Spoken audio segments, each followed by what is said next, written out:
Welcome to this daily PBJ devotional. Read Exodus 22, Job 40, and Luke 4 today. This devotional is about Exodus 22. If a man steals an ox or a sheep and slaughters it or sells it, he must repay 5 oxen for an ox and 4 sheep for a sheep. If a thief is caught breaking in and is beaten to death, no one shall be guilty of bloodshed, but if it happens after sunrise, there is guilt for his bloodshed. A thief must make full restitution. If he has nothing, he himself shall be sold for his theft. If what was stolen is actually found alive in his possession, whether ox or donkey or sheep, he must pay back double. If a man grazes his livestock in a field or vineyard and allows them to stray so they graze in someone else's field, he must make restitution from the best of his own field or vineyard. If a fire breaks out and spreads to thorn bushes so that it consumes stacked or standing grain or the whole field, the one who started the fire must make full restitution. If a man gives his neighbor money or goods for safekeeping, and they are stolen from the neighbor's house, the thief, if caught, must pay back double. If the thief is not found, the owner of the house must appear before the judges to determine whether he has taken his neighbor's property. In all cases of illegal possession of an ox, a donkey, a sheep, a garment, or any lost item that someone claims, "This is mine," both parties shall bring their cases before the judges. The one whom the judges find guilty must pay back double to his neighbor. If a man gives a donkey or an ox, a sheep, or any other animal to be cared for by his neighbor, but it dies or is injured or stolen while no one is watching, an oath before the Lord shall be made between the parties to determine whether or not the man has taken his neighbor's property. The owner must accept the oath and require no restitution. But if the animal was actually stolen from the neighbor, he must make restitution to the owner. If the animal was torn to pieces, he shall bring it as evidence. He need not make restitution for the torn carcass. If a man borrows an animal from his neighbor, and it is injured or dies while its owner is not present, he must make full restitution. If the owner was present, no restitution is required. If the animal was rented, the fee covers the loss. If a man seduces a virgin who is not pledged in marriage and sleeps with her, he must pay the full dowry for her to be his wife. If her father absolutely refuses to give her to him, the man still must pay an amount comparable to the bridal price of a virgin. You must not allow a sorceress to live. Whoever lies with an animal must surely be put to death. If anyone sacrifices to any god other than the Lord alone, he must be set apart for destruction. You must not exploit or oppress a foreign resident, for you yourselves were foreigners in the land of Egypt. You must not mistreat any widow or orphan.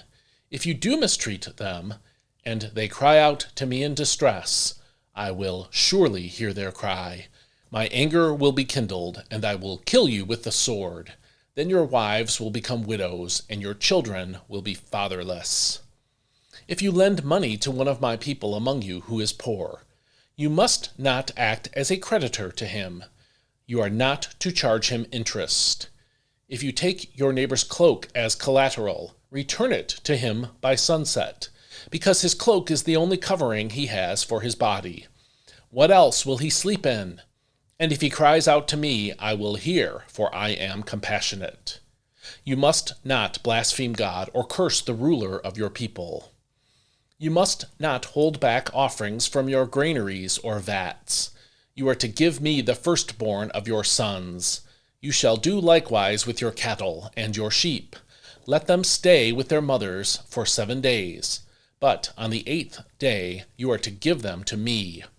You are to be my holy people. You must not eat the meat of a mauled animal found in the field.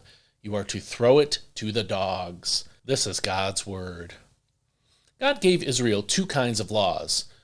Apodictic laws are broad principles, like everything in the Ten Commandments: do not lie, steal, etc. These apodictic laws take the form of you shall or you shall not. The second type of law is called a casuistic law, and these are case laws. These laws apply the principles spelled out in the apodictic laws. In other words, apodictic are principles, casuistic are more specific. These casuistic laws typically take the form of if-then. After God gave the apodictic laws, known as the Ten Commandments, in Exodus 20, he began giving Moses a series of case or casuistic laws. These are recorded in Exodus 21 through 23. Here in Exodus 22, then, we read some specific cases where God applied his laws to Israel. In Exodus 20, God gave the apodictic law, do not steal. Here in Exodus 22, that law is applied casuistically. If someone were to steal, God required them to pay restitution, according to verse 1.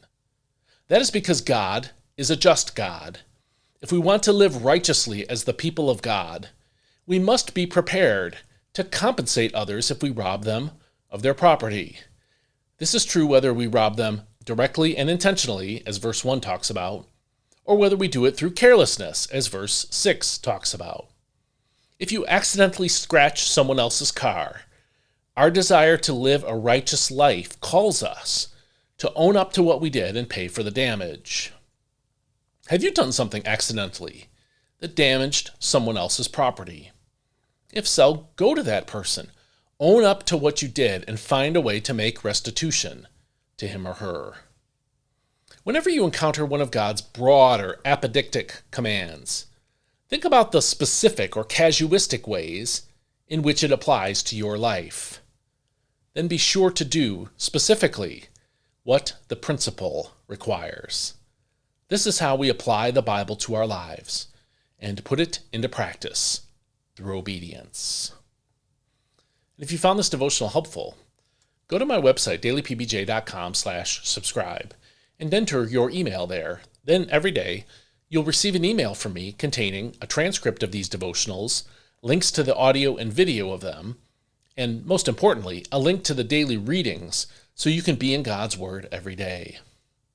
Please consider becoming part of my financial support network if you want to see this kind of work continue. Go to dailypbj.com/support and choose one of the monthly tiers of support there.